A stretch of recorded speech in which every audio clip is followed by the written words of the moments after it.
It's Sunday. Padikatlon tayo ngayon.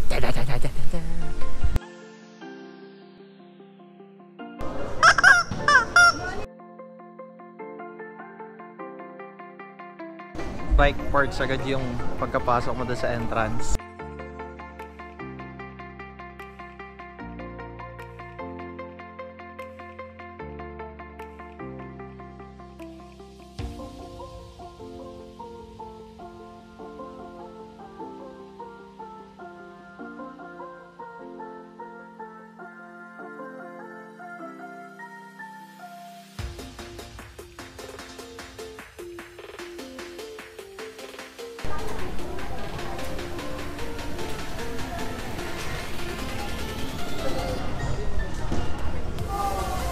Carbon 105, 93,000.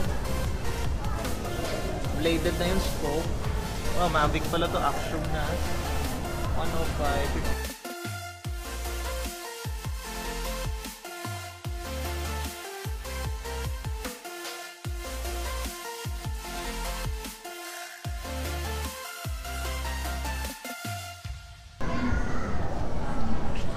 $29,000. Actually, ito maganda. This one, pwede pa. Puro mga naka-sale.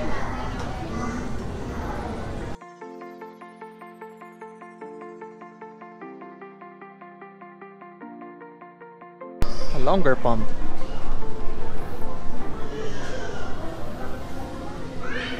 Nice. We do have helmets.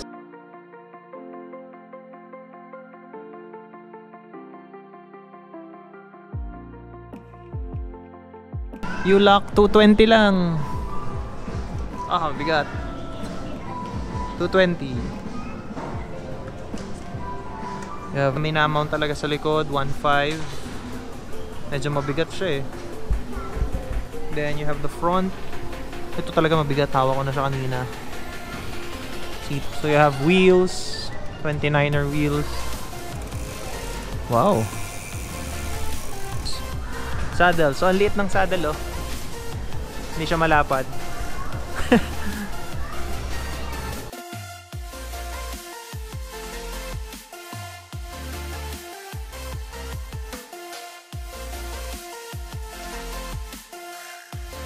Cool. 650.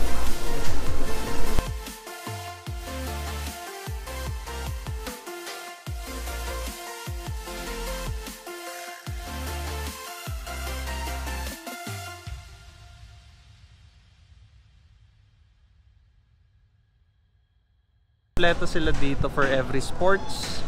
Yung sa bikes, majority naman ng pyesa meron na kailangan nyo. Ngayon, tingnan namin yung mga kung ano pa, bags.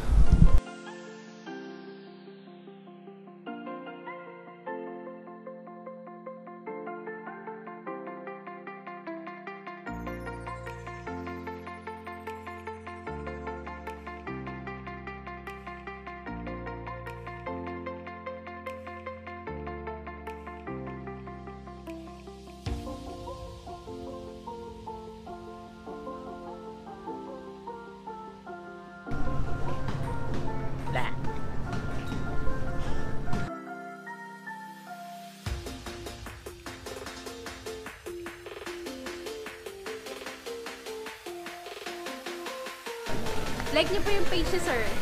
Like niyo din yung page namin, decathlon.ph po. Actually, tapos na kami maglibot. Napakadami when it comes to every sports. Yung selection nila for cycling though, okay din. Majority is B-twin. Then, for accessories, B-twin din. But ang maganda dito, from A to Z, when it comes to cycling, meron sila. From tools, to apparel, to built bikes. Yung built bikes nila, you'll be the judge kung ano ba talaga. Pero for me, parang iba pa rin pag local bike shop ka bumili when it comes to built bikes. I would highly suggest na kayo mismo mag-visit dito. They do have a lot of branches na. They have here, they have one in Pasig, sa Tiendesitas, and meron din sila sa Dasma. I haven't been to those two other branches. Dito lang ako lagi napunta. So, if If you have questions regarding this trip, regarding anything about bikes still, don't hesitate to ask us. If you like our videos, do consider liking, subscribing. It would really help a lot. And I'll see you on the next video. Bye!